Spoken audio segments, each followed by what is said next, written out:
we're back into the draft. I am assuming it's going to be same for first bans. Maokai taken away, Graves taken away. Let's see how the rest of it plays out here. Tied up in the series. Okay, there goes the Kennen. There goes the Vi. We're just running it back nice and easy. But now I expect this to actually go through. Oh, okay. Again, Nice. 4 steps ahead for RNG, not wanting to give DFM the comfort they had last game. I guess RNG's takeaway was, hey, maybe we shouldn't have won that last game. Early game DFM was the team with the advantages, and they don't want to deal with these sorts of compositions that have so much all-in threat early on. But this is the thing, right? Like, Xiaohu has been someone who wants to get out of the lane, try and impact sides, and it just feels like Yaharong's going, yeah, you go do that. I'm going to go farm up and scale. But Kalista, very weird, because that's not a Gala. That is Gala doesn't know how to play that champion. Gala Kalista. No. This is not... Does not compute. Does not compute. Gentlemen, are you saying that this might be a somebody didn't do their homework type of ban? I'm saying, I don't know if during groups, RNG did scrim DFM, because they were in different groups, right? Right, Group A and Group B. And then maybe Gala was playing some Kalista, had some pop-off games, and as DFM, you don't want to deal with it. All right, well, based on our knowledge, though, you guys are telling me this ban's a little bit of a head-scratcher. It does leave the Aatrox open. With Aatrox open, that means RNG are going to lock it in. Yeah, so gonna keep it standard, right? Going back to some of this work, Reeve did have a phenomenal game last time around, but Dagda instantly DFM going towards the Yuumi. So Flowers might want more action, but DFM wanting to stay with a bit of that slower pace, but still indexing into strong team fighting. But I still think this works out super well, right? Because we've seen the Sivir Yuumi kind of creep back in towards the meta. It's been incredibly strong. That would be a fun one to come through, but I'd be surprised. And look, I think you're going back towards what's ease of access here, right? Steel has looked good. You still got that flexibility to heavy in the top side if you want, but I think Sejuani jungle, having a bit more of an engage here for RNG could work out well. All right, just a quick update, by the way, since we never really gave you guys the story conclusion to what happened earlier. League officials determined that RNG was unable to ban Yone in the draft, so there was some sort of an error there. And so the lobby was remade with the same picks and bans up until that third ban for RNG that looked like it was missed the first time around was just a bug.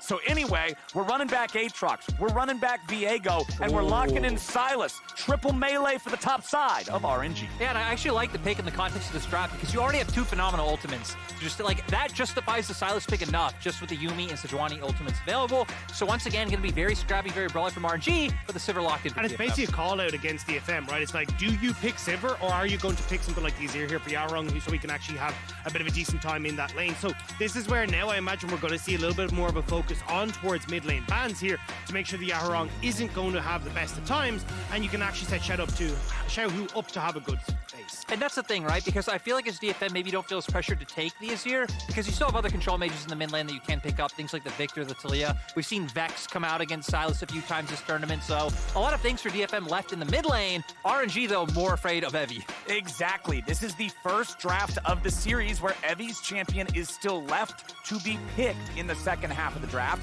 And with DFM electing to stay on the red side, that means they could save the very last pick for him. So they're going to remove some of these things which are a little bit more unusual. Something like the Lilia, Tristana, and Alistar banned out by DFM. Keeping the Trist away from Gala, I can see why you'd want to do it. I actually thought we'd get the Gnar ban here. I mean, that means Evi still can go towards that. Like, Aatrox kind of a decent matchup into the Gnar on the top side, but I still think it's been one of Evi's best picks. I wouldn't be surprised to even go back to a great front line. You've got good speed up with the Sivir as well. Gives the opportunity even to have the Yuumi set you up with great engage as well. So overall, I feel like just Gnar could work out great here for him. Yeah, they do also have the Silas, which maybe can make them hesitant, but I don't really know what top laner you pick that, Silas doesn't have like a fun time taking their ultimate, especially up against the Aatrox. We actually have LeBlanc coming in for Yaharong, so this time around going to have some of that pick potential for themselves. And LeBlanc with Yuumi, like I know a lot of people talk other combinations, the Hecarim, like these sustained bruisers. LeBlanc Yuumi is so annoying, jumping in your face consistently, pokes you down. Maybe you get a good trade back on LeBlanc once you use distortion in is... That isn't a combo anymore. Yeah. Okay, so for everyone who doesn't know, the E on the Nami no longer procs multiple procs of the electrocute, which makes it very difficult for Lucian to actually get this trade pattern off very, very quickly, which is what was the basis of this whole combo. So Gala Ming just kind of going back towards comfort and not wanting to go towards something like the Kaisa again when you've got so much CC in it. Okay. Yup.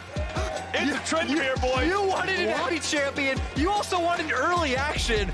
I feel like we've gotten both of those things in this draft. What is this draft? Lucian Nami in the bottom lane for RNG. Tryndamere in the top side for DFM. Gentlemen, what the hell's going on? For DFM at least, we see this time around, right? The desk was saying how well DFM in Game 1 was able to find those side lane opportunities. Seems like once again they're going to be looking for that with the Tryndamere and the LeBlanc. Also just enabling Tryndamere to run in once we do get to the team fighting phase with the fact that that Sivir's there. And I feel like just solid choices to go with the Yuumi. And I mean, heck, if this game goes late enough, I feel like DFM, it's going to be so hard to take down things like the Tryndamere. Yeah, and that's what I was going to say. There's not a huge amount of CC to kind of lock him up, right? You've got the wave there. Maybe you get a little bit of CC coming through from Wayne Xiaohu, but nothing overly consistent, especially if Tryndamere is able to get access to that back line. He can run absolutely amok. So this is definitely going to be a dangerous one where side lanes are in good check for DFM. Team fights could be good as well. And again, RNG haven't had the best of early games to try and shut that down. I'm so interested to see where they want to focus on this map because we know what Tryndamere can turn into if left unchecked. You talk about him maybe spinning into a fight. Tryndamere's ideal situation is a PvE game, right? Yes. The guy is trying to play cookie clicker, but the cookies are turrets. This is the way he wins League of Legends, and I'm really interested in how they're going to try to play around that with DFM. Do they want to focus on enabling him? Are they going to try to leave Evie on his own? This one's going to be fun. Yeah, I definitely think they're going to be giving him attention up towards that top side, right? We have Sivir, Yuumi, and bots. You know they're fine to just sit and chill. You have LeBlanc in mid lane, incredibly mobile, very hard to take down. I'm going to pause because DFM, maybe they do want to give us some early action. Okay. Ming on the Nami, you would think would be the target here. Gala's going to walk into the brush, but he immediately sees that Tryndamere waiting on him. Also worth pointing out, because you guys mentioned the thing about Lucian and Nami's synergy with Electrocute not really working anymore, Ming is going airy on the Nami. I know Freak used to do math about this, comparing them, and I don't remember exactly what it was. I don't even know how to use Microsoft Excel, to just be straight with you guys. So I'm sure there is some merits to this. I do not know what they are, as Gala tries to get away from Harp and Utapon walking into this tri brush 1v2. He knows he can't win that. Yeah, but I think you should still be able to get a decent amount of trades off, right? Like, even if you can't get the full damage, you're still going to have a good amount of poke. It's up against the Sivir, who's very short range, so you'll be looking to get these very aggressive trades, and Gala and Ming will definitely need some help to try and control that mid lane as well, or sorry, the bot lane, because if you don't have that help to go aggressive, if you end up with a split map and Steel is able to help out Utapon and Harp, this Lucian Nami is very quickly going to start to fall off in comparison to the Sivir. Yeah, and that's one of the things, is that Lucian Nami, back before the nerfs came through, it didn't feel like they were a combination that really needed to like pub stomp in lane. Like their power spike was very much at one item when Gale Force and Imperial Mandate came online. But I definitely think into DFM's draft, we need to see a lot of work done from RNG in the bot side. But it could be rough because we can already see push is going to come in from the Sivir. Yaharong should also have prio in mid lane for the first few levels. And with Steel pathing down here, it really doesn't just seem like those opportunities are there. Okay, and I like the fact that you mentioned Yaharong, because immediately I'm noticing a difference in approach to the game compared to what Xiaohu was doing. Teleport instead of the Ignite, not just going for the straight up kill threat, wanting to have the extra mobility around the map. And of course, part of that could be the fact that, hey, your top laner doesn't have teleport either, and it feels kind of bad to have no TPs in a game of modern League of Legends. But still, it does mean he's going to have less of that 100-0 power compared to what we saw from Xiaohu in the previous game. Yeah, and I think that's going to be the super interesting one as this game goes on, right? Because you do have the opportunities, RNG, to match a lot of the side lane pressure, just try and wave clear, and it means that you're probably going to see Evie trying to group and play for those team fights a hell of a lot more, especially with Ignite, especially with the Ghost. He has that chase down potential for people like Gala, but you always have to be careful as well, because anything that Tryndamere does, Silas can also do, so yeah. I think it's going to be like, hey, it's Xiaohu versus Evie trying to see if you can get access to that back line, just not die, and take some of these AD carries with you. And of course, just prefacing this for anybody who does not know about Tryndamere versus Silas matchup, or a Tryndamere mirror if you play blind picks with your friends. Whoever ults first loses. Yeah. Yep, that's pretty much the one rule. If you press R before the other guy presses R and don't manage to run away, you lose. I wonder if there's a situation where we've ever had both kill each other trying to out Giga Chat the other one and neither end up using it. Maybe it could. Maybe it could. That's the excuse that I have for not hitting the button. Yeah, of course. Exhaust traded for Cleanse here in the bottom lane as Harp slaps that one onto Gala, who's immediately ready to knock it right back off. But Gala, half health, low mana, Way coming around from behind, might have an angle here. Doesn't want to set off the Scryer's Bloom, doesn't want to let him know he's there. He'll see the Scuttle Crab vision, waiting to walk into the river here, but now he's going to make his way down. We know he's not seen. Gala and Ming are under pressure, but it was all a bait all along. Utapon just going to get ran through with that sword, and it's first blood to the man with the guns. Make it 2 as Wei picks up another, and it's RNG getting the money. And this is exactly what we talked about for RNG. They needed to put their eggs in the bot lane basket, and immediately they get 2 off rip. Great stuff to enable Gala and Ming to take over this bot lane. Yeah, they're going to be able to get the wave in as well. Should get a nice reset for themselves. And we see Steel is able to take away some camps on the top side. Might even have an angle for a gank. Will be spotted out, but is already pushed up pretty far. All right, Breathe, let's see what you can do. Can he get himself out of this one? Infernal Chains are going to pull Evie back. Breathe tries to walk away, flashes out of the Arctic Assault, but gets tagged by the second hit of the Flail. Still just trying to walk this one back towards mid lane. Goes over the wall here with the Umbral Dash. Ready to still try to keep fighting and kiting away from these guys. Q3 hits. Breathe is not going anywhere. DFM gets one back the top side. And sadly, RNG not in a position to be able to answer anywhere else. DFM did have to commit a lot of time to be able to make this play happen, but still, Wave State's not really in a position where like, hey, we're losing anything bot or need to answer back quickly in mid. So overall, just a nice response to come out from DFM. And it feels like both teams this time around kind of fine with their top sides being a little bit slower. RNG, like you've already said, Dagda, a lot more about that bot side, but DFM, I mean, they're just playing to scale up. Yeah, I mean, but the big one is that Evie did get that kill, right? He's going to be able to get a good amount of CS, get towards that level 6, and then it becomes super dangerous for Breathe as well. Like, yes, you've got a lot of healing, but if Evie's just able to tank up the turret for the entire time, you've got good CC with Steel, they can tear through Breathe if he starts to fall further and further behind. Tryndamere is one of those champions where, you know, we've said like playing 131 or hard playing sides ever since like Dragon Soul's been the thing is dead. Tryndamere is one of the champions who actually can still dive you and actually get pressure on a turret. So very good for him, especially he already hits level 6, so it makes sense it steals up here. Oh man, this is where you can just get scuba levels with your dives, boys. It's so difficult to deal with Tryndamere in these situations, especially just as a level 5 Aatrox.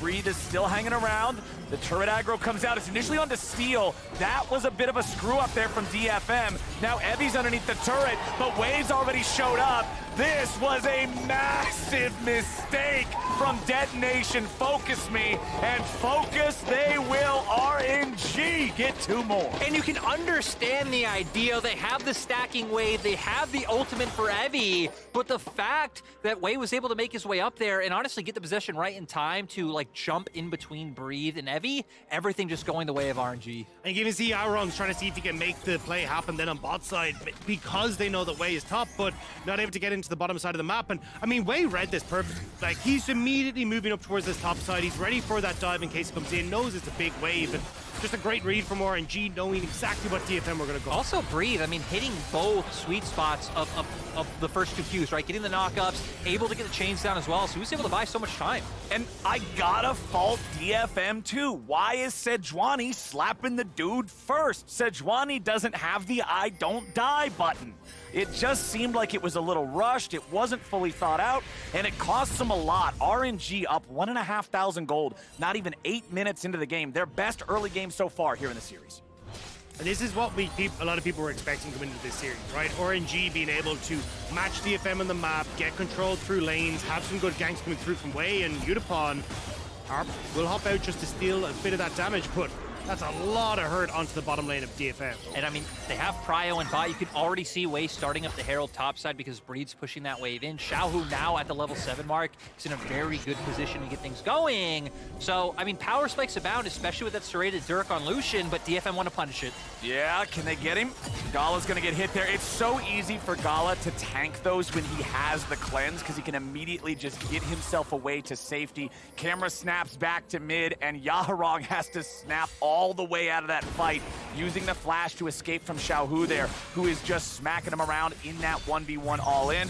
Evie versus Breathe.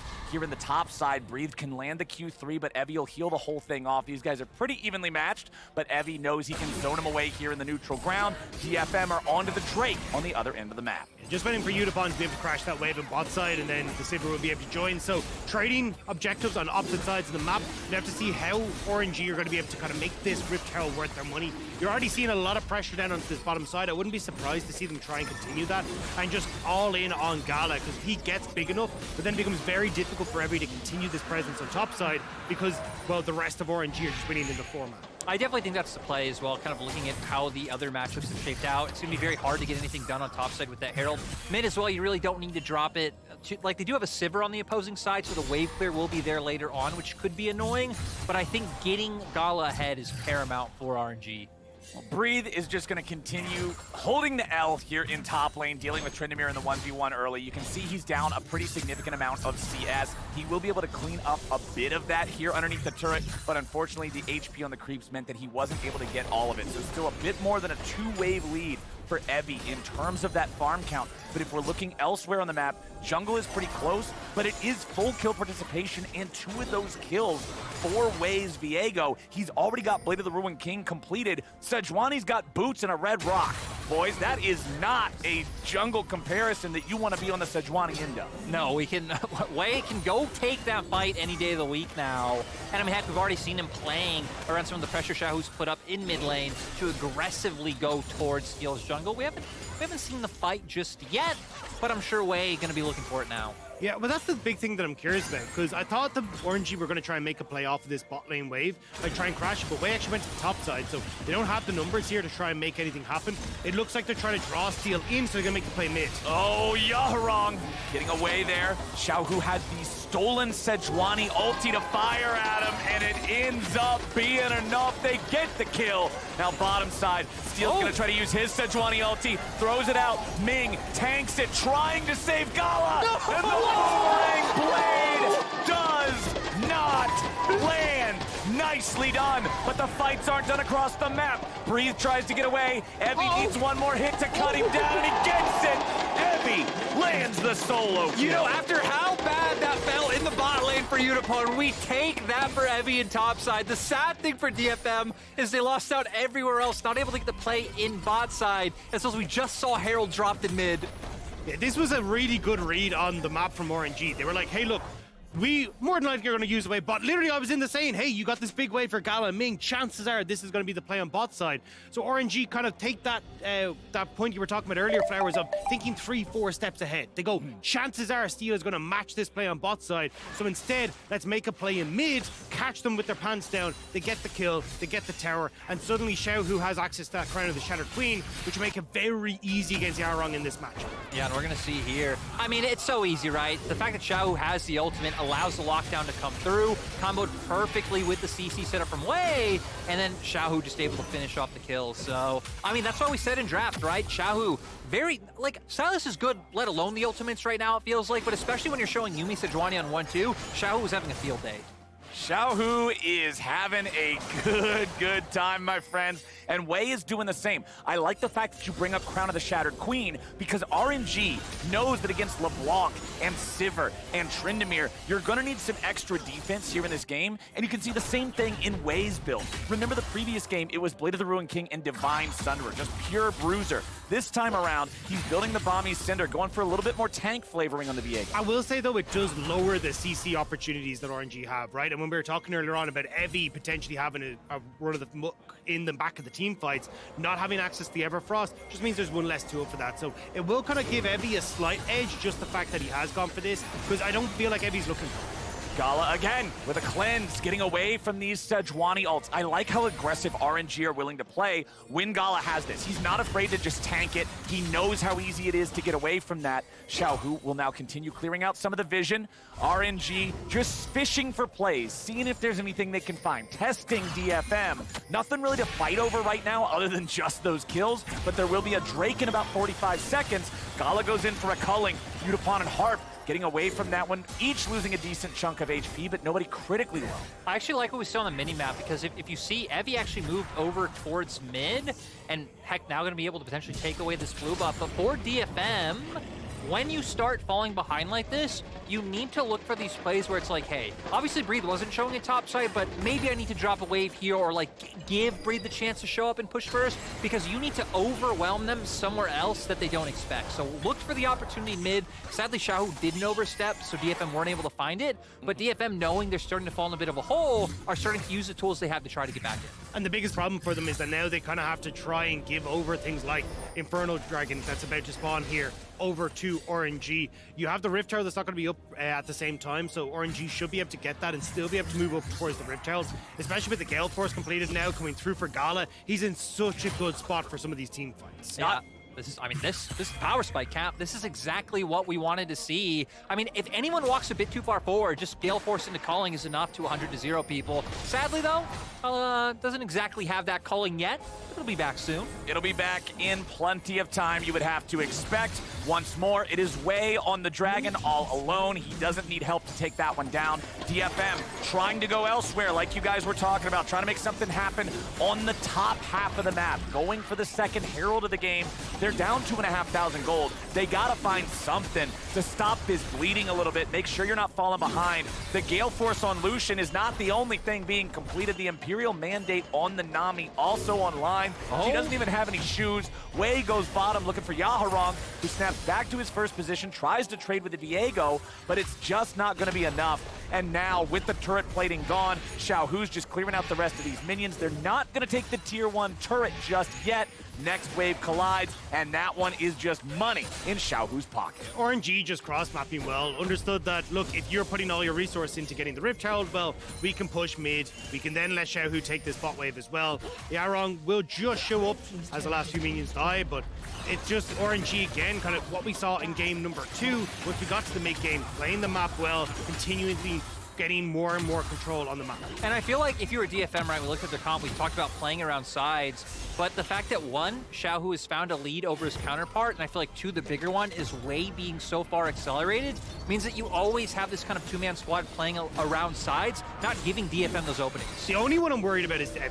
Okay. I mean, Gale Force deal completed, like, he is a big old boy, and he will happily tear apart anyone who steps into his lane. And I think that's why we're kind of seeing DFM at the moment leaning towards this top side, trying to get the vision control they need so Evie can play aggressive so we can look for that top lane turret. I feel like Gale Force is the I have to win this game by outplaying my opponent's item for Tryndamere, whereas Kraken Slayer is just that everything's going fine. All I have to do is stat check whatever they put in my way and cut through them and I'll be fine. So I've got eyes on Evie all day. This is the dude who's found solo kills. This is the guy who's been in control of his lane. This is the one point of power that DFM really has. And I feel like without playing around him, there's not much of a win condition here in this game for him, unless maybe for some reason RNG just forgets to press the gas pedal down and you get to 6 items Sivir. Yeah, there's definitely still possibility for RNG to throw this as this game does go on, and I like that DFM now have been posturing aggressively around the map. Seems like they're trying to find an opportunity to use this Rift Herald. Wei, though, going to be doing some hunting of his own. All right, they're after the Nami because they know that Lucian can get away from it with Cleanse.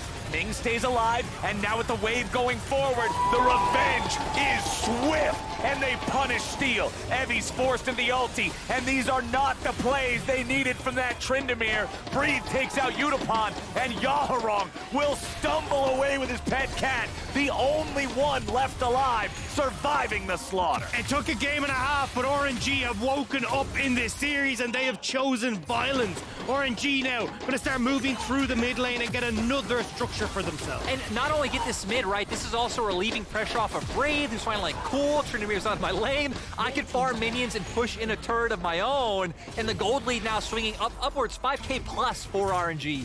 It was just a great fight from RNG. Ming doesn't get bursted out at the start of this and end up lands a miracle bubble as well onto Evie to prevent Evie from actually being able to do much damage to Gala. So from that point forward, RNG were just able to close that one out. Again, side lane's now fully in control for RNG. And I like the fact that DFM went for something, right? Like, they see the opportunity here to maybe catch that support. They know they're falling behind, but as soon as you weren't able to finish them off, everything just went to hell. Yeah, I mean, the TP comes in from Breathe. Nice tidal wave from Ming to lock a lot of the members of DFM down. They didn't account for Wei already being here. And I love that RNG kind of just forced them apart, right? You have Xiaohu and Breathe just running down Yutapone, and it leaves Tryndamere just fending for himself between numerous members. And you saw Yutapone try to do that cheeky thing where you look like you flash over the wall, but you flash back into the pixel brush. But they're just standing in the brush waiting on him like, wait, what are you doing here? And they just beat him to death. 0 damage in the fight from Yaharong, as, you know, it was just over before it started, honestly, with them not being able to grab the kill onto that Nami. And yes, DFM will finally get their first turret of the game, just about 19 minutes in here, taking out that tier 1 top that Evie had put so much work into. But it's still 4,500 gold is the lead for RNG. So, gentlemen, I gotta ask you, what on earth do you do if you're DFM? It has to be picks. You have to try and find some way for Yaharong and Steel to work together to find some of these picks, even bringing Harp into the equation where maybe he's connected with Yaharong. If you can try and disrupt the tempo and the map control RNG have, then you can buy space for Evie to actually put threat onto these towers. But right now, with Dragon up, it just looks so difficult to do so. It's kind of funny because with them needing to find picks and maybe overcommit members to sides, it's actually a decent thing that they don't have those turrets mid, because now, like, if DFM want to go for a play, right, Yaharong has TP, so you can commit him to the same side that Evie's on, maybe bring the Yumi there as well, as Breathe, actually. Gonna walk into numerous members of DFM, but it's plays like this to where Yutapone, you can sit very safely back next to your inhibitor, really no ability for RNG to punish you. The problem is you need more than a flash. Oh boy, Evie, now he's got to get away too. All right, both top laners wandering into jungles and then immediately trying to wander back out as Evie tries to defend this tier 2 turret. RNG is applying pressure very heavily. Evie is low, but not forced to ult. Xiaohu can just jump right back in there, make sure they destroy that turret. Yaharong's looking to see if there's anything to grab, but he's stunned. The bubble flies out and only gets the clone. RNG's War Machine is not slowing down. But this is the trade-off when you try and make that pick in the top side. Right now, you don't have the members bot lane. RNG are able to get onto the tower, and now DFM overcommits the bot side, which means that Breathe can get the top turrets. Yeah, and that's just one of the things, right? Since RNG are so far ahead, they have so many more options available to them. Any play DFM makes, they will be at a disadvantage, and heck, maybe now TPing Yaharong in. They're going for Breathe, but Breathe recognizes the safest place to go is actually towards his teammates. Xiaohu in trouble. Xiaohu destroyed. Big pick there for DFM. If they can get something else off the back of it and turn it into more. Yumi slow comes out. Yaharong and the rest of DFM continuing their chase. Yaharong has to leave. Breathes ready to turn it around now too. Gala following right behind him, ready to go. Dashes in with a Gale Force, putting damage into the health bar of the enemy AD carry. Evie has the Yumi ready to go. Breathe tries to get out. Evie popping the ulti, staying alive, but he's got to get back away now. Wei still looking for the chance to go in and finish somebody off. Charges up the Spectral Maw, but won't go any further. DFM, they got the 1 kill, but RNG won't give them anything else. No, RNG kited it out beautifully, and once again, another example of Gala beautifully face tanking the Sejuani ultimate because he has the cleanse available. Dagda was pointing out to me that Sejuani ultimate came up in the perfect time for the turn, but sadly for DFM, yeah, only 1 kill. I mean, look, they get the pick onto Breathe, which is nice, right? Like, the TP comes through, they commit a lot to make sure they can get this, but this is what we're talking about, them trying to find these angles of attack to pick off low-health members of RNG. Now, it will be Xiaohu who ends up overextending at the end of it, and this is where, like, I was looking to see, hey, where is the ultimate for Steel? It's just waiting to come off cooldown, and DFM, they do overextend, but they're trying to kite back, wait for that ultimate from Steel, and maybe then with Evie's ultimate up as well, they can turn on towards Gala, but Gala face tanks the ultimate, has the cleanse available, saves Breathe in doing so, and then it's easy for RNG to turn it around. That is 3 or 4 times now this game that Gala has been so aware of the Sejuani ultimate and aware of the fact that even though he's the role who's traditionally not supposed to get targeted, the best thing he can do is just eat that big ol' ice cube with his face, cleanse it off, and make sure everybody's out alive. I'm really liking the way they're handling these Sejuani ultis as a team. It's just great to see, especially because Gala back in the LPL was having a bit of a slower season than he typically was. Not really the huge standout for RNG. It was Xiao who primarily throughout the regular season carrying them to victory. And now, once again, kind of slowly easing into that international form that we always see him. But that's the thing, right? He was more comfortable on picks like the Lucian rather than the Sivers and the Zeres and those kind of things, right? So definitely kind of going back towards comfort as Ming is gone. Well, that was definitely not comfortable for the support of RNG. Finally, that is the first death of the game for this Nami. Ming has been doing a wonderful job keeping himself alive so far, but Yaharong finally gets in there. He finally finds the moment for the pop. But the unfortunate thing is, DFM doesn't have a whole lot else they're able to grab from that. They may be able to force down this tier 1 mid lane turret, but Gala and Breathe still clear the way. I feel like we're getting to that point where the LeBlanc plus Yuumi annoyance is going to be there, where again, you can just distortion over the wall, you have extra CC coming out from the Yuumi, and then even if someone trades back because it's LeBlanc, you have to like commit yourself into a play, well, the Yuumi's just going to heal you. So everything is just fine for Yaharong, and I love the aggressive opportunities that they're looking for. All right, RNG, let's see how they're going to pilot this from here, because there is 50 seconds on the Drake. Baron is alive here on the map. You can see the Scryer trinket, drop into the pit by the side of DFM just to make sure RNG wasn't up to anything. Looks like we're not going to get anybody trying to sneak any Barons anytime soon, but it is 2 Drakes for RNG. If they get this next one, they will be on soul point. Gala and Ming will shove up the mid lane. Gala's going to take the opportunity to reset here. It is very likely that he is able to buy himself something pretty nice. We'll keep an eye on the inventory as he gets back to the base. And yes, indeed, Infinity Edge complete for the Lucian. And this is where it becomes incredibly difficult for DFM, right? Not only do you have Gala firing all cylinders now, but also the fact you haven't been able to push your waves already up past River because you didn't know where RNG are. We're now only getting to broach that here for DFM, which means they don't get to set up for the Dragon. They have to give it up entirely because they know, hey, we can't really poke with Yaharong and Harp and see if we can get that pick onto Gala. We have to completely back away, which means another free Dragon for RNG. And DFM need to figure out what they need to make that price be for RNG. I feel like the good thing for DFM, though, right, is that they have that scaling timer for the Sivir, for the Tryndamere. You can see Yutapon super close to that Infinity Edge to come out, and the analyst test was saying, hey, like, even if it is some other members being the playmakers, he is the one who has to be the big carry for the side of DFM. Yeah. So the fact that you have this 5 minutes... Oh, Gala getting hit with the Sejuani ulti, but again, the cleanse, it's always ready to go. Breathe now coming in from the side. Yutapon, Evie separated from the rest of the team, but now Breathe is under fire. Evie forced to ult, stuck in CC for an incredibly long time. He's still trying to get away, but Wei is on the hunt and on a killing spree. Steel now has to try to hobble out. RNG still looking for a little bit more. Xiaohu goes in with E2, but a nice spell shield is going to stop him in his tracks. RNG have killed the enemy top laner, and they'll try to find some more. Now we can see them playing right now in Fog of War. They might be able to get on top of Steel as the wraparound comes through. They're coming around the long, long way. Xiaohu goes in, and Steel is about to go down. Yutapon will drop first, and the Yuumi ulti won't save anyone. RNG get what they were looking for, and Baron will be the reward. I love that they commit for the extra picks because one can't turn into a Baron. They go for it, and now they can start. I mean, they already have an 8K gold lead tagged up, but why not make it more? Well, we got a TP, so they might make it less here for DFM. They want to try and get in, but Yaharong, what can you do? Yaharong going in there. They know that Xiaohu was low. He was hoping maybe he'd jump in, pop Xiaohu, jump right back out. But Yaharong's teleport will not earn anything. It's RNG, nearly 10,000 gold ahead, wearing purple. And this is where you kind of question how much is this Red Bull Baron power play actually going to net, because there's not a huge amount of space left for DFM.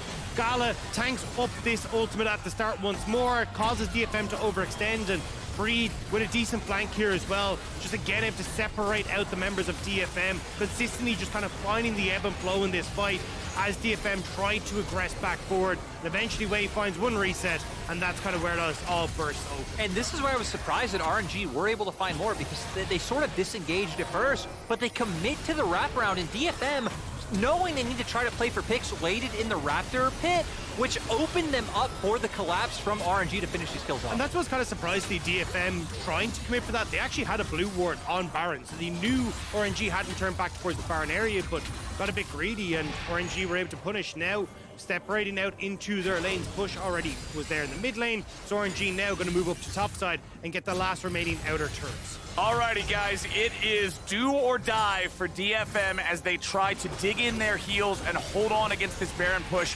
Udapone at least having the Infinity Edge up on the Sivir. This is kind of that floor for where you say, all right, Sivir's online. But man, it is a rough time to finally get there. You don't want to be staring down 2 barrels like this, but it's RNG, locked and loaded, ready to go. They'll take down the tier 2 turret here in the top lane, and now all that's left is the DFM base. And this is where we can see the annoyance for DFM not having that TP on Evie, because Xiaohu can be down here, match these waves, and TP up if anything happens. Evie feeling like, hey, I need to be with my team right now because they are going for this push, and can't put that split push pressure that he would so want to use.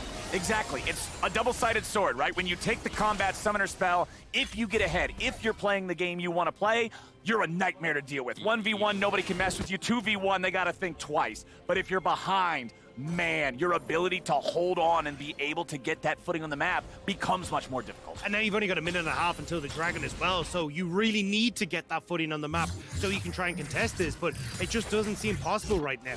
You've got a ton of vision being established by RNG. It's already just been cleared out by DFM, but being re-established on the bottom side, and now they got the pick. Oh, Steel will try to get away from Gala here. Nami Wave fires off, but the Sejuani is already gone. Having Harp attached can give him that extra bit of movement speed there with the heal to make sure he gets out of the way. But the map is owned by RNG. Everything is dark and full of terrors for the side of DFM. Gala did have to use his cleanse in that last one, though, when they're looking for the pick on Steel. So maybe that is now the angle of attack that you can look at for DFM. If Yaron can get over a wall with Harp in tow, maybe they can find that moment onto Gala, but it's slim pickings with how difficult it is to get to the Dragon. And I think slim pickings is a good descriptor for the current state of the game in its entirety. If you are DFM, we're at the point in the game where you're having to make nothing but tough decision after tough decision. Every play is a low percentage chance. You're that far behind, but they've got to try to find the winningest move and execute on it perfectly. And I at least like that they've been looking for opportunities, knowing how dire it looks right now. But RNG overall, I think, coming in with the right plan to draft more to get ahead in the early game, because we saw if DFM can get through early game, be ahead or even neutral, like, they know how to play out in the mid game. They are solid team fighters. So RNG indexing into getting such a huge lead has done them wonders as Dragon up now, DFM. It's going to be your time to shine. Alrighty, there it goes. Xiaohu getting away from the Sejuani ulti there. I do believe that was a Mikhail's Crucible. Yes, it was. Ming is now ready to go. He's saying it doesn't matter if Gala has cleanse or not. We're past that point in the game.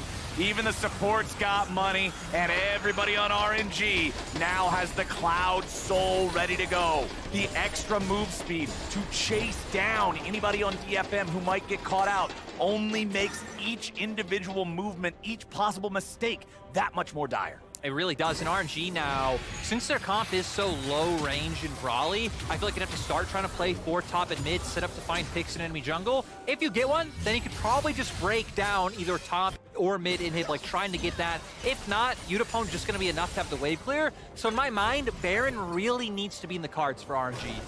I mean, they're already set up for it, right? You get the vision, they already started away trying to play through the invisibility, but might find Steel, they'll just back away.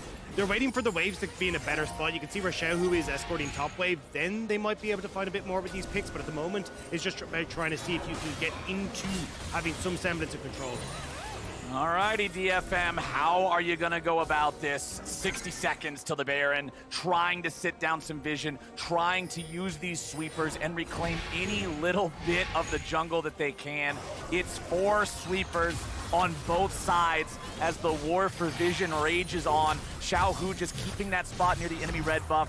Breathe down here defending the tier 1 turret against Evie, who's still just trying to find something there in the side lane. Gala goes in for Udapone. He will not find the kill, but he really makes him sweat. Gets both summoner spells out of the DFM AD carry as Evie versus Breathe is not going Evie's way here at the start. Breathe just gets the ulti out of the Tryndamere, goes for the flash Q, won't find it. That is an anger. That is someone who has to lane against Trinder. Tryndamere all game long, trying to see if he can get the kill back, but doesn't find it. He might find it. He might find it. Oh boy. Oh, he sees it. He sees him in the brush with the sweeper. Evie is still able to get away thanks to the spinning slash. But the rest of RNG is ready and waiting. Sejuani is not a tank at this point in the game. Like you said, Flowers, everything on DFM's minimap is dark and terrifying, so thinking RNG can just outright go and serve that Baron, they have to face check, and it gives RNG the opportunity to find a pick. And look where they're going now. Exactly the tool they need to start breaking down structures with the amount of weight they're coming out for DFM. DFM will send Yaharong with Harp attached to him close by. Maybe go for a Miracle Steel burst over the wall or something. There it is, jumps in. It's still at 4K. There's not a whole lot happening from that one, but Xiaohu might make something else happen here. Nope, just scares him off, backs away. RNG, they got Baron again. Reset's going to come through. You've already got Breeze making sure that waves are fully in their favor, pushing these in. This is where we expect to see RNG try and close this one out. And even if they don't, I mean, 3 minutes until the Outer Dragon as well. DFM haven't got to see outside of their own base in the last 5 minutes, so it still feels like RNG just get to dictate how this pace. Again, it's just crazy to think where we went from game 1 to like DFM comfortably winning game 2, great DFM early game into a bit of a throw, and RNG finding those picks where now it's been RNG dominance. It reminds me of an interview I saw Wade did the other day where they said, hey, so how are you guys dealing with all the expectations at Worlds? Like RNG, you guys never really handle that well. Wade's like, what expectations? We're 4th seed. We're 4th seed. We're just having a good time. Exactly, we're just here. We're in play-ins, man. So you can see RNG, I guess there really is nothing to tilt from when you are coming in with that as your mindset, which is a pretty good mindset to have coming into any international. So kudos to them, because now, I mean, with a 13K gold lead, with Soul, with Baron, right? This is just about how RNG ends the game rather than when. It's Hakuna Matata for RNG, and they are feasting on DFM here in this 3rd game of the series. Breed is going to draw the attention of 2 up here on the top side. I think he may have drawn a little bit too much attention as he tries to retreat back to his team. They won't be able to kill him, but he ended up doing his job as the mid lane loses the inhibitor. Yutapong goes into the stasis trying to survive. They're still ready to kill him. It's 1 down, it's 2 down. How many more are they going to get? Evie's in the ulti and he tries to spin away, but it won't happen. Yaharong, he dies too. A triple kill over to Xiaohu, and RNG will take this game. RNG delivering on the expectations. Such a dominant game 3 coming out from them. And DFM have to go back to the drawing board and again try to find that winning formula they had in game 1. Full house to round it out with the triple and the double kill. It felt like a full house for RNG, and just how they were able to execute on their game plan. Great in the early stages, great in mid-game, and just made it incredibly difficult for DFM to really just get anything in that game. DFM, their backs are now against the wall. They came out, they shocked everybody in game number 1. They were able to go blow for blow with RNG.